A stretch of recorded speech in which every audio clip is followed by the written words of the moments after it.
So this is Asmongold's Something Insane Happened Today. I'm not going to show the whole thing because it's long and there's a lot of rambling in it. So I'm just going to show the parts that I have comments on. I don't have any negative opinions of Asmon. I don't have anything positive. I don't watch him. Make sure you go watch the original video so then you have complete context of what I'm talking about.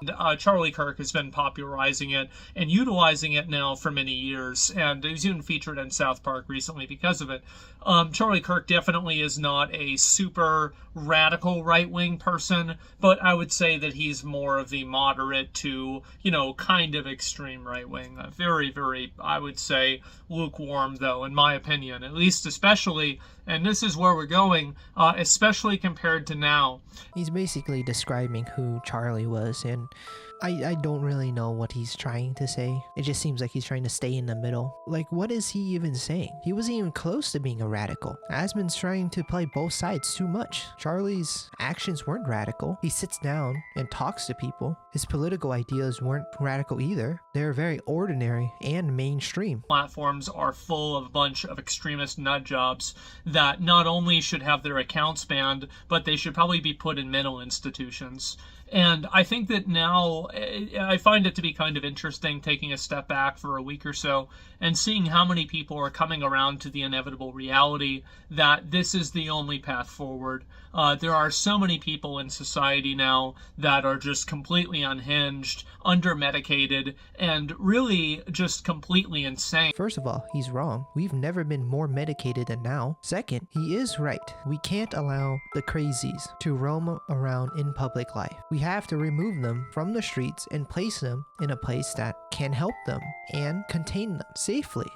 That you can't have a person like that running wild out in society. They cause problems for themselves, not to mention everybody else around them. And I think that the society, we need to have an honest conversation about how to deal with these people in a way that, and I'll be real, I don't really care about the people that are crazy.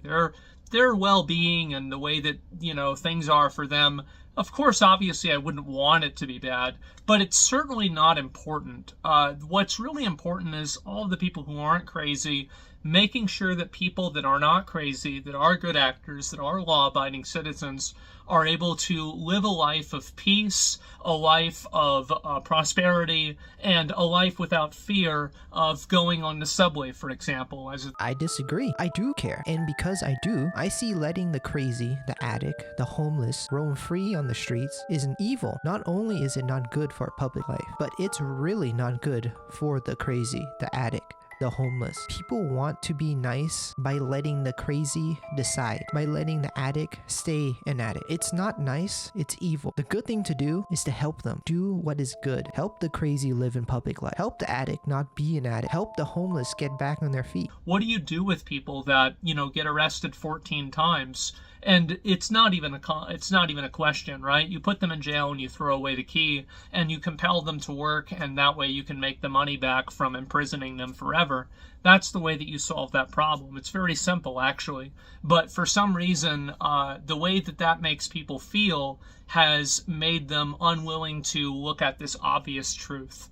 If you look in history, this is what we've always done in history, and it's because it works. He also talks about how we should deal with repeat criminals. My vote is penal colony. So much of the discourse that's dominated by emotional thinking, that's dominated by the most unstable, the most virtue signal, the most, ridiculous, performative empathy possible. What I'm getting from this is nice versus good. I think that's what he's trying to say, is that more people are picking to be nice because it makes them feel good over being good because it's difficult, I guess. And I think that with Charlie Kirk, it's very obvious that the amount of, political violence and advocating for political violence that's happening on the internet has turned up the temperature and created an environment and a culture where this type of behavior is normal. And not only is it normal, but it's actually encouraged. And the problem is that now people are acting on it. He's just flat out wrong. This has been happening for at least like 10 years. It's just unfortunate that the one that got through was Charlie Kirk. Ben Shapiro. I mean, this one's like tiny, so you have to really stab him. Yeah.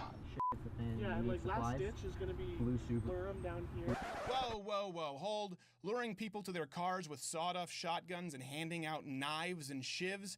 This went far beyond a goof, and we needed to get Nake Jared out of there. Michael Knowles. Thug, this political thug, wanted to send a message of fear and intimidation, and he was willing to take the hit for an assault charge, but he didn't want to rise to the level of multiple felonies, which is what it would have been if this were actually a noxious chemical attack. And it was a little clever, but the message is pretty clear. This time we're going to go easy. What's going to happen next time? Maybe next time it's going to be a little bit more dangerous. Stephen Crowder. Heard a lady in there. Brett Kavanaugh. Tonight, the man arrested outside a Supreme Court Justice Brett Kavanaugh's home now faces attempted murder charges. He was loitering outside that justice's house with a gun in his backpack and zip ties and a knife and pepper spray and full preparations to kill that justice and his or her family. Trump.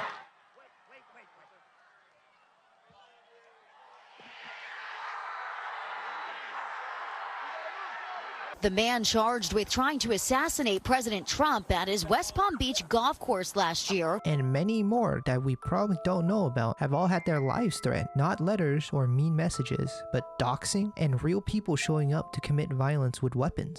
And I think that what's going to end up happening is that right-wing people are not going to continue to turn the other cheek. They're not going to continue to just, oh, well, you know, this is just a crazy left-wing radical. I think you're probably going to see right-wing people doing the same thing to left-wing people. And honestly, while I don't think this is a good thing, I certainly don't really feel that sorry for them. Because a lot of left-wing people have no problem advocating for violence, or at least using coded language in order to advocate for violence. The fact is that there's a certain level of intellectual dishonesty that goes on in situations like this too. And I think that now you're going to start seeing a lot of right-wing people end up doing this to left-wing people now even more. And because of that, I think you're going to start seeing an uptick of violence from right-wing people as well.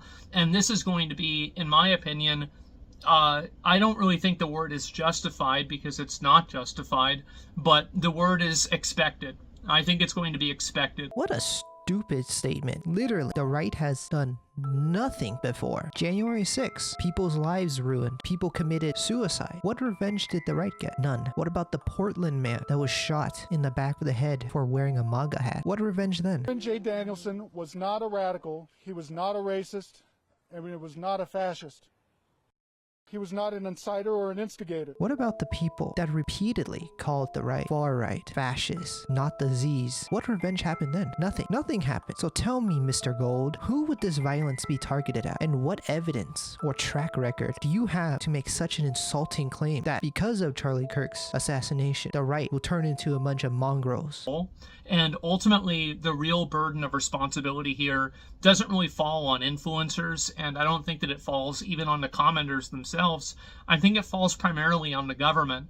The fact is that the government, there are already laws that permit, explicit calls to violence. Now for the super duper wrong, unbelievably wrong even statement. It's not the influencers or commentators, but the government's fault. What a load of bull that is. It's not just a outright call for violence that are a problem. It's calling people a threat to democracy, far right, transphobic, not the Z's, and more. That's the problem. These things are said on repeat. Someone's going to believe it eventually. Now let's be honest here. If you thought these things were true, you would try to get them before they could get you. And this is what every crazy person thinks. They're out to get me. I better go get them before they get me. There's already laws that permit the types of stalking and doxing that people engage in online. And one of the big things that is a misconception is that people like me want new laws. We want any form of extra censorship at all. I certainly don't want that, and I don't know anybody else that does either. But what we do want is we want the existing laws to be applied and to be enforced in an accurate and a fair way, which is clearly not what's happening. And really, the government not doing that and giving this asymmetrical, in my opinion, advantage to left-wing people to fully and with complete freedom practice genuine terrorism on a daily basis and then, congratulate each other about how moral and how good they are for doing it because of something bad that happened in Palestine or something bad that Donald Trump did 3 years ago. Maybe the government can help, but nobody can stop the influencers and the commentators' speech. If it isn't outright calls for violence, it's on them to stop. I can't make them stop. I can't make the left stop from lying. I agree the government should take doxing more serious, but that won't stop the radicalization of the left. The left's influencer and commentators are the ones that need to stop lying, misusing words and labels. Because until it starts happening to them, until they start having people that are their friends or, their, like icons that they look up to, the same way people looked up to Charlie Kirk, until they start seeing those people get killed, I don't think it's really going to be real for them.